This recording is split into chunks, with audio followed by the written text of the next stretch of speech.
Hey beauté divine, bienvenue. En fait, comme moi j'ai dit que dans la formation que je fais, j'enseigne pas juste à faire de l'argent en ligne, à travailler sur son compte, bref, automatiser, avoir plus de liberté et tout ça, mais que je parle aussi des choses que j'ai appris en tant que thérapeute dans le passé et beaucoup de choses vraiment, que ce soit spirituelles, relationnelles, etc., qui sont essentielles et je vois trop, même dans ma vie en fait, c'est de là qui viennent nos blocages et pas que du coup financiers ou voilà en lien avec nos travails, le professionnel, mais aussi avec la santé, les relations. Et là, c'était tellement gros en fait dans ma vie que je me suis dit vraiment il faut que je parle de ça, mais en même temps, et je sais pas par où commencer parce que bon, t'as peut-être vu, j'ai fait plein de choses cette année, l'année enfin, dès le début de l'année, j'ai fait plein de voyages, j'étais partout. J'avais voilà, des rêves, enfin, qui en avaient des dates, que ce soit par les mariages, enfants et tout. Je me disais, waouh, enfin, ma vie va avancer, tu vois, waouh, tout est hyper aligné, gloire à Dieu. Mais il fallait pas oublier, du coup, ces types de blocages que j'avais pas complètement conscience. Et en fait, j'ai déjà parlé dans d'autres vidéos, je parlais de spiritualité, etc. J'ai dit que beaucoup de choses, on ne peut pas faire par rapport à la permission qu'on n'a pas par rapport à notre système. Donc, si dans ta famille, les gens, ils sont limités à, je sais pas, une quantité d'argent, toi, tu essayes de faire plus d'argent, bah, tu vas avoir l'impression de faire plus qu'eux, de te la péter, d'avoir un décalage. Ou alors, tu voudrais qu'eux, ils fassent pareil que toi pour avancer ensemble. Sauf si tu n'as pas de dépendance émotionnelle. Et c'est ça le problème, c'est là que ça bloque en général. Si tu n'as pas de dépendance émotionnelle, tu avances tranquillement, tu fais ta vie, tu montres l'exemple, les gens s'ils veulent te suivre, ils te suivent, sinon tu continues ta vie. Mais le problème c'est que la plupart des gens, moi y compris, ils avaient quelques relations dysfonctionnelles et du coup c'est ça qui sabote quoi. Et du coup, enfin en fait, il y a 4 profils qu'on peut avoir des dépendances émotionnelles et on peut avoir différentes dépendances avec les personnes. Peut-être que tu vas avoir un profil avec une personne, un autre profil avec une autre personne. Et peut-être même ça va évoluer au fur et à mesure. Et pour avoir une dépendance avec une personne, c'est pas forcément quelqu'un, voilà, ta mère, ton père, normalement c'est ça. Mais ça peut être, je sais pas, quelqu'un qui t'a connu, t'as vu quelqu'un dans la rue qui est en souffrance, ça te touche tellement que tu veux à tout prix aider cette personne, là c'est une dépendance. En fait, toute personne qui arrive à sortir, à te sortir de ton focus pour faire ce qui est en train d'être leur vie, enfin, ça te touche tellement que tu dois lâcher ta vie pour t'occuper de la vie de quelqu'un d'autre, c'est une dépendance émotionnelle. Bien sûr, si t'es marié à quelqu'un, normalement, vous avez une union, donc vous êtes là pour vous entraider, là, c'est sain. Pareil, si t'es un bébé, tu vas t'occuper de ce bébé, mais à partir d'un moment, c'est n'importe quoi, tu vois. Bref, ça a coupé.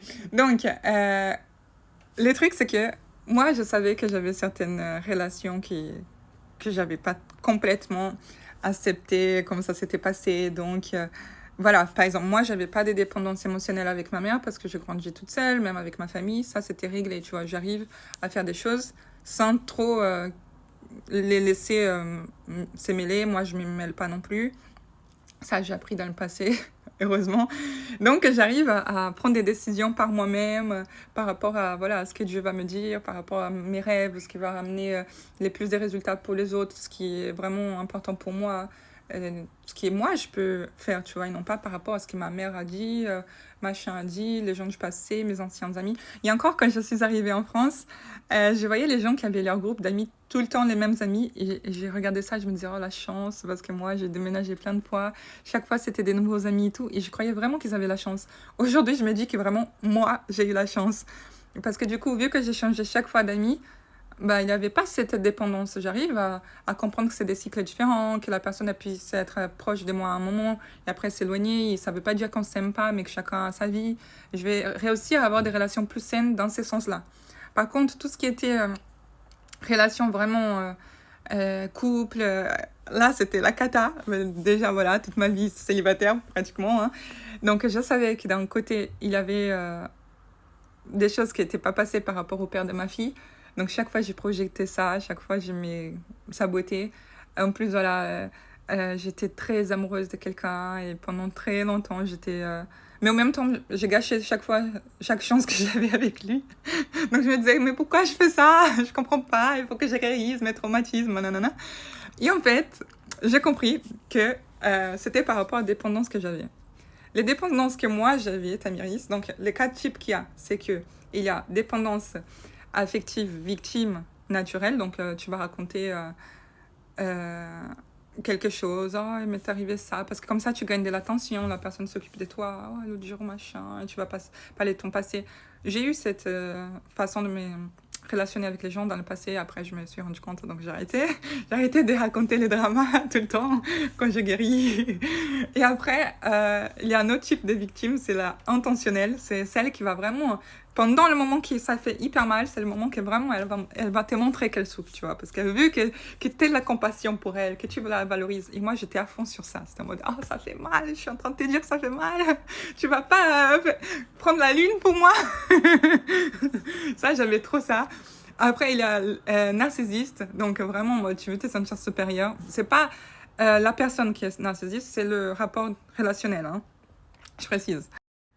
Donc ça, en général, c'est les relations père-fille, mère-fils, où vraiment il y a un qui veut vraiment montrer à l'autre, qui va l'aider, même si c'est déjà des adultes, tu vois. Il y a la mère à tout prix qui veut que le fils fasse quelque chose, c'est une relation narcissiste. Pareil, le fils qui veut à tout prix aider sa mère. Donc en relationnel, en général, ça fait la victime et le narcissiste ensemble. Et ça peut changer. Parfois, c'est la mère qui va faire la victime et l'enfant va s'occuper. Bref. Ça, c'était pour les narcissistes. Et après, il y avait pour les vengeurs. Je sais pas comment dire ça en français. Mais en gros, moi, j'avais un profil vengeur avec le père de ma vie. Et donc, du coup, je voulais à tout prix qu'il se rende compte qu'il m'avait fait du mal, que ma vie était nulle à cause de lui. Alors qu'en fait, ma vie, j'avais pas des raisons en soi que ma vie soit nulle. Mais tu vois, je voulais vraiment qu'il se sente mal parce que tu as pris mon argent, tu as pris mon temps, tu as pris et mes rêves. Donc, je voulais le punir d'une façon. Bon, bien sûr, c'est inconscient. Parfois, je me rendais compte quand même en mode ça me saoule. Pourquoi il fait sa vie, il a des enfants et moi, je suis là. Et je voyais que ça me blessait moi, tu vois, alors que lui faisait sa vie. Et j'ai commencé à me rendre compte que j'avais ces padrons des vengeurs, mais je me rendais compte par rapport à lui. Surtout que voilà, c'est comme si depuis qu'il m'avait blessé machin, je m'étais fermée pour l'amour, donc je me laissais pas... ok, la première personne que j'encontre, ça se passe mal. Je passe toute ma vie seule, ou alors voilà, je vais rencontrer des gens, mais je vais pas vraiment leur donner leur chance. Je vais saboter si je rencontre des gens bien. Je me disais, mais c'est pas normal, peut-être vraiment, il y a... Tu vois. En plus, quand j'ai rencontré des hommes qui étaient vraiment, on va dire, bien, et que je leur accordais une chance, bah, c'était des gens qui avaient un rapport narcissiste avec sa mère. Donc, la mère qui s'est mêlée chaque fois, qui veut donner ses avis. Donc, c'était pas une vraie relation, c'était tout le temps des trios, quoi. Je me disais, mais c'est quoi ça? C'est des adultes qui dépendent des parents, alors que moi, je suis hyper indépendante. Enfin, bien sûr, si j'ai mon chéri, c'est lui qui va faire les choses, mais j'ai pas besoin de mes parents et tout. Et c'est comme si je revenais en arrière, comme si je devais être la mère de quelqu'un d'autre. C'était énervant. Et en fait, j'ai compris finalement que les padrons que moi j'avais, qui me faisaient être dans tout ça là, en fait, quand tu veux aller dans un nouveau niveau, euh, tu veux, voilà, j'étais en train de faire des nouveaux plans, des pensées vraiment, je vais déménager dans un super appartement, je vais me marier, je vais préparer pour avoir des enfants, machin. Et là, il y a YouTube qui est venu, tu vois, pour nous montrer les relations qui nous empêchent d'avancer. Donc, normalement, là, tu as une décision. Tu vois les gens qui apparaissent et tu comprends un padron dépendant que tu as avec la personne. Parce que c'est comme s'il avait une corde. D'ailleurs, j'avais beaucoup fait le dessin des relations. Je vais essayer de te le faire là. Donc, on avait bien aimé ça quand je parlais dans le passé, de ne pas avoir des relations sexuelles avec des gens parce que justement, ça crée un lien qui te tire vers l'arrière. Bah, c'est pareil pour les autres aussi. En gros, j'avais raconté, tu imagines, ça c'est toi, et tu vis ta vie, et tu as un copain, deux, trois, peu importe en fait. Et tu penses que c'est normal d'avoir plusieurs personnes dans ta vie. Et chaque fois que tu as une relation avec quelqu'un, bah du coup ça te fait un lien. Et pareil. Et chaque fois en fait. Et en fait, le truc c'est que, bah, si tu es en paix avec ces gens, et que vraiment ça se passe bien, et toute la personne elle te libère et tu peux avancer. Mais par contre, beaucoup des personnes-là, bah, elles se sont senties, voilà, pas bien. Tu les donnes quelque chose dont elles aimeraient bien se venger. Ou alors elles se sentent des victimes. Ou alors des narcissistes. Et elles te tirent vers l'arrière, en fait. Tu rencontres quelqu'un que tu veux être ensemble, mais tu peux pas avancer parce qu'il y a ces gens avec des intentions, des dynamiques relationnelles qui te tirent en arrière. J'avais donné cet exemple par rapport aux relations, des couples et tout. Mais ça s'applique bien sûr aussi, voilà, avec la mère qui veut pas te lâcher. Et parfois, c'est même pire, tu vas faire des choses là, je suis là depuis avant, je t'emmerde, sinon je vais être malade. Oh, ma vie ne va pas avoir de sens, elle va casser des trucs, elle va avoir des factures. Les gens, ils vont inventer n'importe quoi pour essayer de te tirer en arrière. Souvent, c'est inconscient, mais ça peut être même des accidents, tu vois. Rien est par hasard. Il a toujours une raison. Bref, à partir du moment que tu commences à avancer vers devant, tu vois les liens qui étaient là, tu vois, c'est comme un élastique. Au début, ça tire pas trop, mais quand tu commences à avancer, l'élastique, il tient, tu vois, jusqu'au maximum. Ils essayent de te tenir en arrière. Et voilà, c'est à toi de décider. Soit tu coupes le lien et tu avances vers un autre niveau, tu sors de ta zone de confort. Soit tu te dis, oh, je vais pas lâcher cette personne parce que je l'aime. Oh, je dis que je vais partir, maintenant elle est triste, elle a pleuré, maintenant elle a, je sais pas, mal à la tête, maintenant elle doit payer une facture, maintenant elle a besoin que moi j'appelle pour régler, chercher sa voiture qui est dans... Bref. La personne, elle va inventer n'importe quoi. Oh, mais il y a je sais pas qui s'est marié, je suis obligée d'être là parce que sinon, tu vois, des trucs qu'on s'en fout normalement. Ben là, la personne, elle va inventer. En général, c'est inconscient, mais il y a des gens qui le font aussi consciemment. C'est fuis les gens comme ça. Mais bref, en général, les gens, ils ont tellement voulu être près de toi, ils ont voulu. Tu vois, c'est des gens qui t'aiment, qui n'acceptent pas que tu partes et que tu les laisses. Donc, on va dire, c'est pas vraiment par la méchanceté. Même si c'est la personne, elle ne se sent pas capable d'avancer aussi, il n'y a même pas d'amour de soi-même, tu vois. Ou alors juste tout simplement de comprendre que son chemin n'est pas le même que le tien et de te libérer. Mais bref, quand tu essayes d'avancer et que du coup, ouais, tu vas passer à un autre niveau, il va se présenter des choses comme ça pour que tu puisses voir et pour que tu puisses du coup casser avec ça et aller à autre chose. Et là, on a le choix. C'est ce que moi j'appelle, enfin pas que moi, la personne qui m'a enseigné aussi, mais en français, ça donne pré-chute. C'est comme si vraiment tu étais dans un trampoline, tu vas monter en haut, et il y a cette sorte d'élastique qui te tient, genre une bulle. Soit tu dépasses cette bulle et tu vas au-delà, soit tu restes coincé dedans et tu tombes. Et du coup, voilà, c'est dans la pré-chute quand tu vois les personnes sont en train de faire des choses pour attirer ton attention, te parler de ses problèmes, d'essayer de se venger, d'essayer de faire la victime. Là, normalement, tu dois être en alerte et de dire, OK, où est-ce que je vais aller? Est-ce que c'est compatible avec ça? Comment je reste positionné? Il ne faut pas hésiter, en fait. Et plus tu vas rester, plus ça va se présenter pour vraiment confirmer que tu as envie d'avancer. Donc, en général, c'est 3 fois. La première fois, parce que tu n'es pas consciente, donc ça va se présenter pour que tu vois. Donc, voilà, par exemple, moi, d'un coup, tout était OK, on va dire, et il a commencé à avoir des changements, des dates, des conflits, des choses comme ça, pour que je commence à me dire, attends, mais pourquoi encore il y a des choses alors que tout allait bien? Donc, ça fait réfléchir. La deuxième fois, ça va faire encore autre chose, pour que tu te dises, attends, mais ça, c'est pas la première fois. Donc, il y a forcément quelque chose ici, c'est pas un hasard. Donc, tu commences déjà à faire plus attention. Et la troisième fois, c'est le moment que tu te dis, OK, là, j'ai compris, il faut que je coupe ça, là, qui est en train de me ralentir, et tu agisses. Donc, chaque fois que tu vas prendre une décision, il va se présenter des choses pour te tester et que, voilà, que tu restes focalisé sur ce que tu veux. Et c'est incroyable parce qu'en fait, bah, moi, j'étais en train de réfléchir à tout ça et j'ai remarqué que du coup, j'avais un padron des victimes, je savais, avec ma mère. Mais j'avais aussi des vengeurs. Du coup, moi, je pouvais pas être heureuse dans ma vie. Enfin, je pouvais pas, même si j'étais heureuse en soi, mais je pouvais pas vraiment avoir mes rêves qu'elle savait depuis toujours, depuis que je suis petite. Je voulais me marier, avoir plusieurs enfants, avoir une famille parfaite, tu vois, en mode celle qu'elle n'a pas donnée. Je voulais faire le contraire qu'elle m'a fait.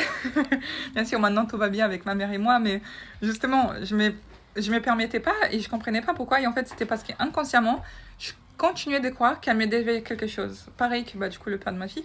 Je me disais, mais attends, il faut inconsciemment.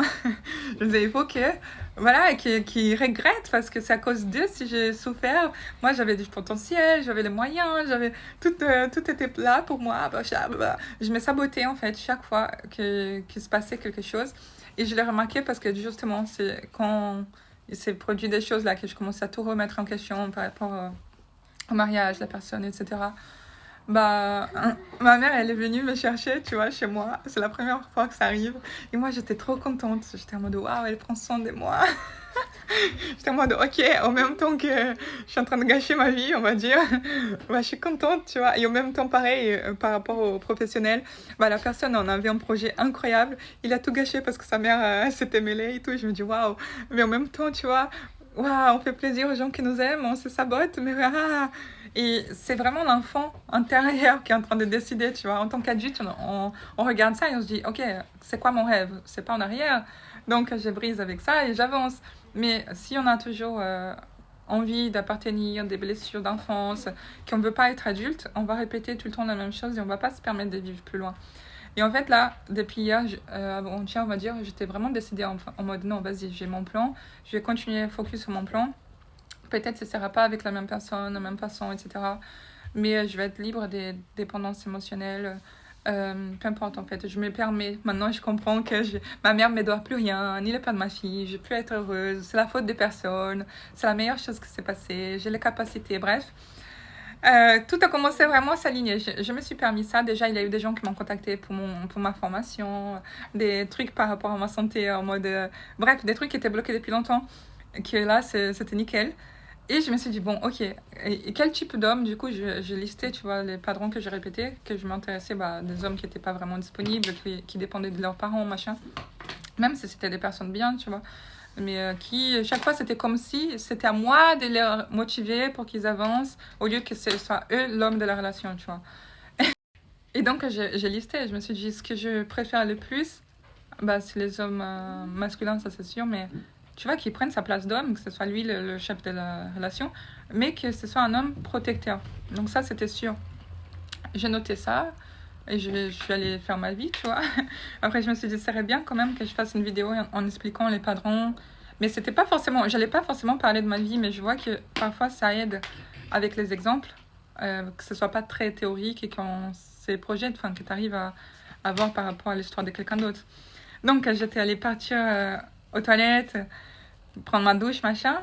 Je reviens, j'ai des messages des gens du passé, 2 personnes pour être précis, qui avaient tenté sa chance, on va dire. Dont un qui, je trouvais, qui était vraiment protecteur et que j'ai un peu coupé avec lui parce que, je sais pas, en fait, je m'étais sabotée.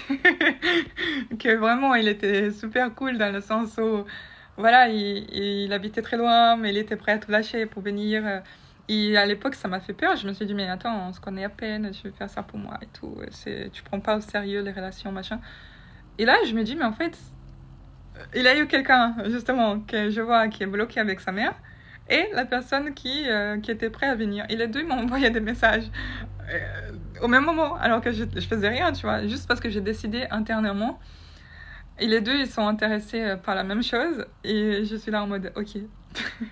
Tu vois, c'est ça des pré-chutes. Là, tu vois les padrons. Ok, c'est vraiment le choix. Tu vas répéter avec cette personne que tu sais déjà.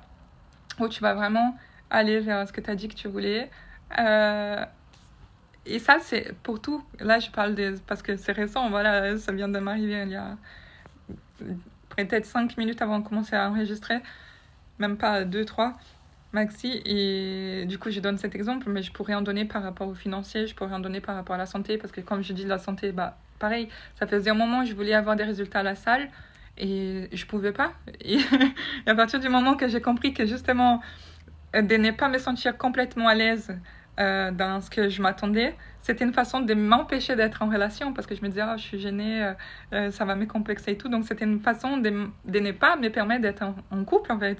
Parce que bah, du coup, je peux punir ma mère parce que ma mère, elle a fait des reproches sur mon corps. Alors que, tu vois, à chaque fois, c'était par rapport à ma vengeance que j'avais. À partir du moment que j'ai libéré ça, je parlais avec elle, c'était très mouvant. On a pleuré, c'était trop mignon. Bah justement, tout est débloqué. J'ai vu les résultats, tu vois, tout de suite. Et je me suis dit, ah, c'est bizarre. C'est trop fou. Et ça, c'est instantané, je te dis. Même, voilà, les clientes, bref, tout ça. Donc, c'est intéressant de comprendre et de vraiment dépasser ça parce qu'on regarde la vie d'une autre façon, tu vois. Même les accidents, la personne elle tombe malade et tout, tu ne le prends pas mal. Tu sais qu'elle essaye de te faire un pré-chute, en fait, de te garder à côté.